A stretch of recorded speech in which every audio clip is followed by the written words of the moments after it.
Puji nama Tuhan, selamat pagi, selamat bertemu kembali dalam program kita membaca Alkitab setiap hari. Pagi hari ini kita masuk dalam episode 19 Januari. Saya mengajak kita jemaat Tuhan ikuti terus pembacaan Alkitab kita.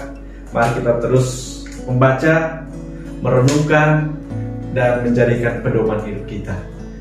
Sebelum kita mendengar renungan hari ini, kita berdoa. Terima kasih Tuhan, pagi hari ini kami bersyukur untuk hari yang baru.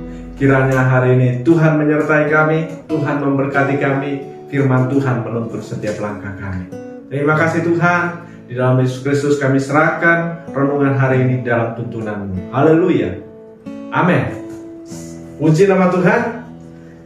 Hari ini tema kita rintangan di dalam melayani Tuhan. Tantangan di dalam melayani Tuhan.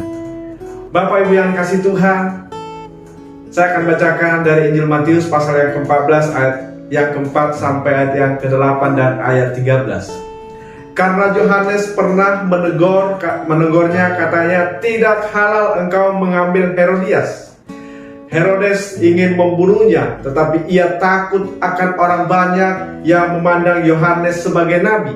Tetapi pada hari ulang tahun Herodes, menarilah anak perempuan Herodias di tengah-tengah mereka dan menyukakan hati Herodes, sehingga Herodes bersumpah akan memberikan kepadanya apa saja yang dimintanya. Maka setelah dihasut oleh ibunya, perempuan itu berkata, berikanlah aku di sini kepala Yohanes di sebuah talam. Ayat 13. Setelah Yesus mendengar berita itu, menyingkirlah ia dari situ dan hendak mengasingkan diri dengan perahu ke tempat yang sunyi. Tetapi orang banyak mendengarnya dan mengikuti dia dengan mengambil jalan darat dari kota-kota mereka. Haleluya. Bapak Ibu yang dikasih Tuhan, dari masa ke masa kita melihat bahwa pekerjaan Tuhan, pemberitaan firman, pemberitaan kebenaran Tuhan selalu aja mendapatkan rintangan. Dan tidak sedikit yang berakhir dengan pembunuhan. Dalam pasal ini kita melihat, bacaan kita hari ini, Yohanes Pembaptis kepalanya dipotong. Kepalanya dipotong karena dia menegur Herodes,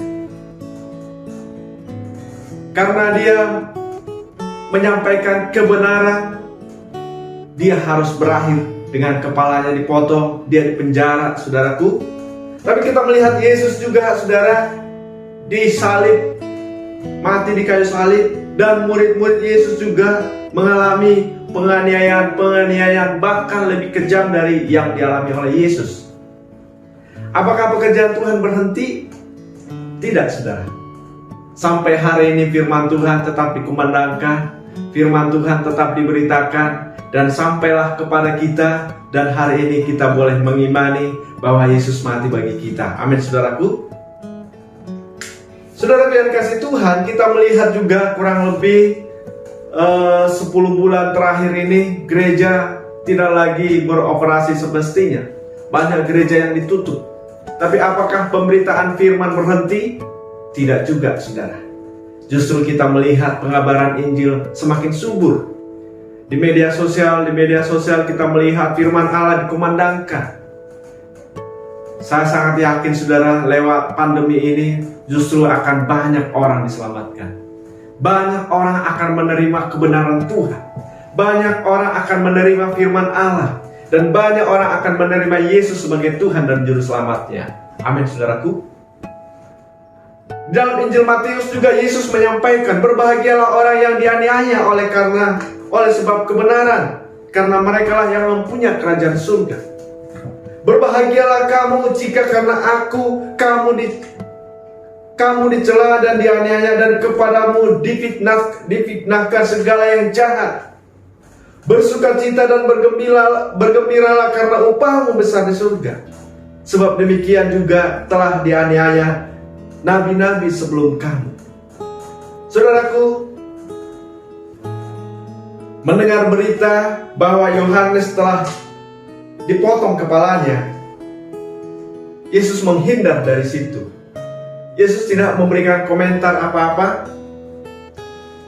Apakah Yesus lemah? Tidak, saudara. Tetapi justru itulah kekuatan Yesus dan pengikutnya ketika kita berdiam diri. Tapi saya sangat yakin bahwa Yesus juga menyampaikan hal itu kepada Allah Bapa.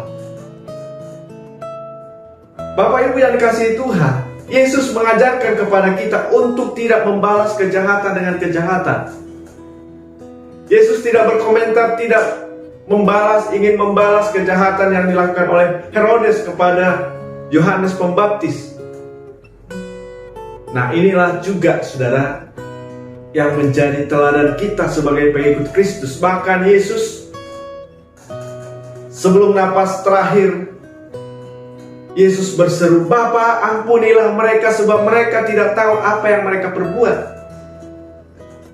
Yesus mengajarkan kepada kita, walaupun kita dianiaya, tetapi Yesus tetap mengatakan, Yesus tetap memberikan teladan bagi kita supaya tidak membalas kejahatan dengan kejahatan. Amin, saudaraku. Tetapi justru di tengah kegelapan itulah Injil bersinar. Justru di tengah-tengah aniaya itu, ketika kita tidak membalas, bahkan kita berdoa buat mereka, justru di tengah-tengah itulah banyak orang bertanya, banyak orang tersentuh, banyak orang menerima Tuhan. Matius pasal yang kelima, yang ke-16 mengatakan, "Demikianlah hendaknya terangmu bercahaya di depan orang, supaya mereka melihat perbuatanmu yang baik dan memuliakan Bapamu yang di surga." Dengan cara itulah Bapa kita dipermuliakan, ketika kita tidak membalas perbuatan jahat mereka. Itulah rintangan yang kita hadapi di dalam melayani Tuhan, di dalam kita mengikut Tuhan. Saudaraku, Yesus juga ingin mengajarkan kepada kita bahwa tujuan akhir kita bukanlah dunia ini. Tujuan akhir kita bukanlah dunia ini. 1 Petrus mengatakan, "Janganlah ada di antara kamu yang harus menderita sebagai pembunuh, atau pencuri, atau penjahat, atau pengacau.